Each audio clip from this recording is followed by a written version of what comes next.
What is the message of cross?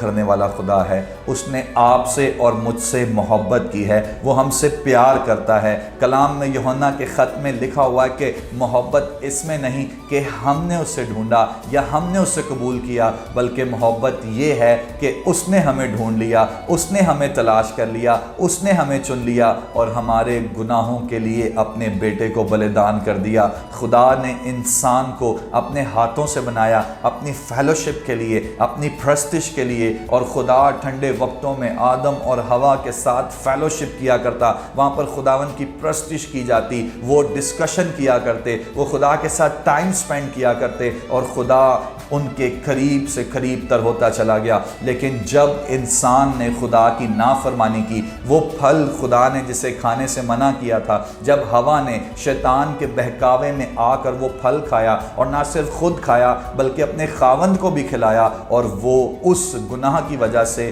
اس غلاظت کی وجہ سے، اس نافرمانی کی وجہ سے خدا کے جلال سے محروم ہوئے۔ جس طرح رومیوں کے خط میں لکھا ہے، اس لیے کہ سب نے گناہ کیا اور خدا کے جلال سے محروم ہے، اور انسان خداوند کی حضوری سے باہر چلا گیا، خدا سے دور جاتا گیا، انسان خدا کی فیلوشپ سے دور چلا گیا، اور گناہ انسان کو خدا سے اور دور لیتا چلا گیا، اور زیادہ خدا کی فیلوشپ سے ان کو باہر کرتا چلا گیا۔ لیکن خدا جو غیور خدا ہے، خدا جو محبت کرنے والا خدا ہے، اس نے اپنے منصوبے کے مطابق، اپنے پلان کے مطابق اپنے بیٹے کو بھیجا، اور یوحنا 3:16 میں آپ پڑھتے ہیں کہ خدا نے دنیا سے ایسی محبت رکھی کہ اس نے اپنا اکلوتا بیٹا بخش دیا، تاکہ جو کوئی اس پر ایمان لائے ہلاک نہ ہو بلکہ ہمیشہ کی زندگی پائے۔ خدا نبی بھیجتا رہا، خدا بادشاہ بھیجتا رہا، خدا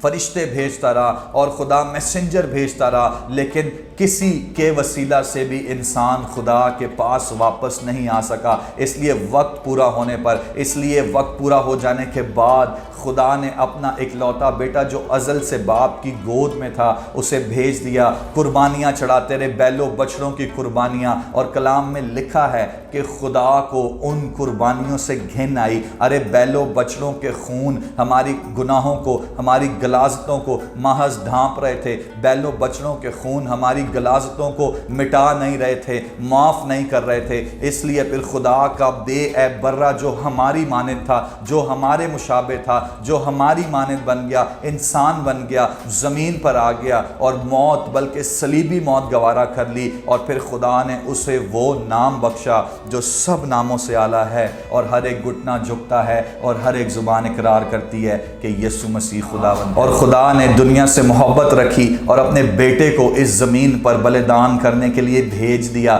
ارے جس روز یہودی قوم بیلوں بچڑوں کی قربانیاں چڑھا رہی تھی، اس روز میرے اور آپ کے لیے ایک بے عیب برہ قربان ہو رہا تھا، میرے اور آپ کے لیے ایک شافی قربان ہو رہا تھا، اور کلام میں لکھا ہے کہ اس کے مار کھانے سے ہم نے شفا پائی ہے۔ وہ آپ ہماری خطائیں لیے صلیب پر چڑھ گیا، وہ آپ ہمارے گناہ لیے ہوئے صلیب پر چڑھ گیا۔ مسیح کو قبول کرنے سے پہلے مجھے لگتا تھا کہ محبت کی شکل دل کی طرح ہوتی ہے، لیکن مسیح کو قبول کرنے کے بعد میں اس نتیجے پر پہنچا ہوں کہ محبت کی شکل دل کی طرح نہیں بلکہ محبت کی شکل صلیب کی طرح ہوتی ہے، کیونکہ خدا محبت ہے۔ صلیب ایک لعنتی موت تھی۔ ہسٹری بتاتی ہے کہ جس جگہ پر صلیب دی جا رہی ہوتی تھی، یہودی لوگ وہاں سے اپنے سروں کو ڈھانپ کر جایا کرتے تھے، اپنے چہروں کو چھپا کر جایا کرتے تھے کہ کہیں اس صلیب کی لعنت ہماری زندگیوں پر نہ آ جائے، ہمارے خاندانوں پر نہ آ جائے۔ ارے لیکن یہ کون سی صلیب ہے جس کو دیکھنے سے لعنتیں آتی نہیں ہیں؟ یہ وہ صلیب ہے، اور یہ یسوع مسیح کی صلیب ہے جس کو دیکھنے سے، جس پر نظر کرنے سے لعنتیں آتی نہیں ہیں بلکہ آپ کی لعنتیں چلی جاتی ہیں، آپ معاف کر دیے جاتے ہیں۔ اب آپ کے پاس حق ہے کہ آپ جی سکیں۔ نمبر 2، صلیب کا پیغام شفا کا پیغام ہے۔ کلام میں لکھا ہے کہ اس کے مار کھانے سے ہم نے شفا پائی ہے۔ آپ کی ساری بیماریاں، آپ کی کمزوریاں، آپ کی ویکنسز، آپ کی سیکنسز، ارے جس دن یسوع مسیح صلیب پر قربان ہوا اور اس نے کہا تمام ہوا، ٹیٹلیسٹائے، فتح یابی کا شادیانہ بجا دیا، ابلیس کا برملا تماشا اعلانیہ پبلکلی، خدا نے وہ سارے اختیارات جو ابلیس کے پاس تھے خدا نے صلیب پر اس سے لے لیے۔ اب خدا کے پاس کنجیاں، جب وہ جی اٹھا اور جب وہ یوحنا پر ظاہر ہوا، مکاشفہ کی کتاب میں لکھا ہے کہ دیکھ میں مر گیا تھا، اب میں زندہ ہوں اور عبدالآباد زندہ رہوں گا، اور عالم ارواح کی کنجیاں چابیاں میرے پاس ہیں، کیونکہ اب میں با اختیار ہوں، اور وہ سارے اختیارات جو ابلیس کے پاس تھے وہ خدا نے اس سے لے لیے اور ہمیں ہمیشہ کی زندگی کا وارث بنا دیا۔ اور وہ تمام اختیارات جو ابلیس کے پاس تھے وہ خدا نے ابلیس سے لے کر اسے خداوند یسوع مسیح نے اپنے قبضہ میں کر لیا۔ میں اپنے آج کے اس پیغام کا اختتام ایک خوبصورت سٹوری کے ساتھ کرنا چاہتا ہوں، اور وہ سٹوری ہے کہ ایک دفعہ امریکہ کے جنگلات میں ایک مشہور جنگل ہے، وہاں بہت زیادہ آگ بھڑک گئی، اور کئی دن کی محنت کے بعد فائر بریگیڈ نے اور دوسرے آگ بجھانے والے اداروں نے بڑی مشکل کے ساتھ اس جنگل کی آگ بجھانے میں وہ کامیاب ہو گئے۔ اور جب آگ بجھ گئی اور سارا کچھ راکھ، وہاں پر چرند پرند اور جانور، درخت، پودے سب جل کر راکھ ہو گئے ہوئے تھے، تو ایک نیوز رپورٹر اپنے کیمرہ مین کے ساتھ وہاں پر نیوز بنانے کے لیے یا وہاں پر ان کو دیکھنے کے لیے وہ اس جنگل میں، اس جلے ہوئے جنگل پر پہنچا، اور جب وہ اس ساری منظر کی وہ ویڈیو بنا رہے تھے اور رپورٹنگ کر رہے تھے تو اس سے دور سے ایک جلتی ہوئی چیز نظر آئی، اور جب وہ اس نے اس چیز کے پاس جا کر دیکھا کہ یہ کیا کالی سی چیز ہے جس میں سے دھواں اٹھ رہا ہے، تو اس نے دیکھا کہ یہ ایک مادہ عقاب تھی، ایک مادہ عقاب جس کے پر یوں تھے اور وہ یوں اس طرح اپنے پروں کو کھولے ہوئے وہ راکھ ہوئی ہوئی تھی، جل کر بالکل بھسم ہوئی ہوئی تھی۔ اور جب وہ تھوڑا سا اور قریب جاتا ہے تو سنتا ہے، اس پہ ایک آواز آتی ہے کہ اس کے اندر سے کچھ آوازیں آ رہی ہیں، اور جب وہ ایک چھڑی سے اس جلی ہوئی مادہ عقاب کو پیچھے کرتا ہے تو اس کے اندر سے اس کے 3 بچے بالکل صحیح سلامت، بالکل ان کو ایک ضرر بھی نہیں پہنچا ہوتا، اور وہ صحیح سلامت باہر آ جاتے ہیں، اور وہ ان تینوں بچوں کو لے کر چلا جاتا ہے۔ اور اگلے دن جو امریکہ کا سب سے مشہور میگزین ہے جس کا نام ٹائمز میگزین ہے، اس کے فرنٹ پیج پر ان تینوں بچوں کی تصویر چھپتی ہے، اور اس رپورٹر نے ایک حیران کن سٹیٹمنٹ ان بچوں کے لیے دی ہوتی ہے، اور وہ سٹیٹمنٹ یہ ہوتی ہے کہ now they have right to live because someone has die for them, اب ان بچوں کے پاس جینے کا اختیار ہے کیونکہ کسی نے ان کے لیے جان دے دی ہے۔ سو میرے عزیزو، اس وقت جتنے لوگ مجھے ٹی وی سکرینز پر دیکھ رہے ہیں،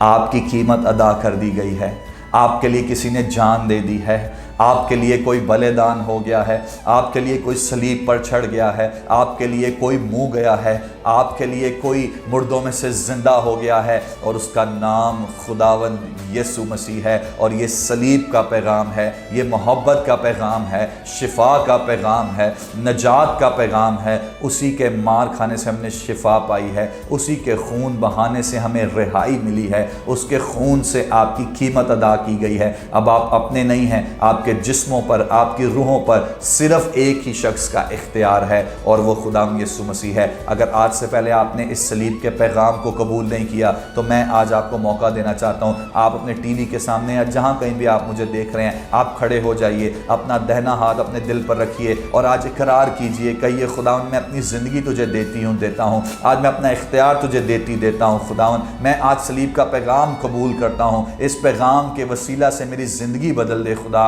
اور میں یہ دعا کرتا ہوں کہ یہ پیغام آج کے بعد آپ کی زندگی بدل دے، آپ کی زندگی میں مضبوطی لے آئے، آپ کی زندگی میں خدا کی بادشاہی آ جائے، آپ کی زندگی نجات والی زندگی بن جائے، آپ کی زندگی روح القدس سے بھر جائے، اور آپ ہمیشہ خداوند کے سائے میں زندگی گزارتے رہیں۔ سو آئیے میں آپ کے لیے دعا کرنا چاہتا ہوں۔ آسمانی باپ، میں تیرا شکر، تیری تعریف تعظیم کرتا ہوں آج کے اس خوبصورت اور بابرکت پیغام کے لیے، خدا اس صلیب کے پیغام کے لیے جس کے وسیلہ سے ہماری زندگیاں بچائی گئیں، جس کے وسیلہ سے ہم تیرے قریب آئے، اس پیغام کے وسیلہ سے ہمیں حق ملا کہ ہم تجھے ابا یعنی اے باپ کہہ سکیں۔ خدا نے اس وقت جتنے لوگوں نے اس پیغام کو قبول کر لیا ہے، اپنی زندگیاں تجھے دینا چاہتے ہیں، میں یسوع ناصری کے نام سے ان کے لیے دعا کرتا ہوں، نجات کا تجربہ بخش دے، زندگیاں تبدیل کر دے، اور اس کلام کی روشنی میں خداوند ان کو اپنی اپنی جگہ پر پھلدار کر دے، زندگیوں میں خداوند نمایاں تبدیلیاں پیدا کر دے، تیرا نام ان کی زندگیوں کے وسیلہ سے عزت جلال اور بزرگی پائے۔ تیرا شکر ہو، تیری تعریف ہو، مسیح ہمارے خداوند کے وسیلہ سے، آمین۔ سو خداوند آپ سبوں کو اس پیغام کے وسیلہ سے برکت دے۔ God bless you. دیکھتے رہیے یشوا ٹی وی۔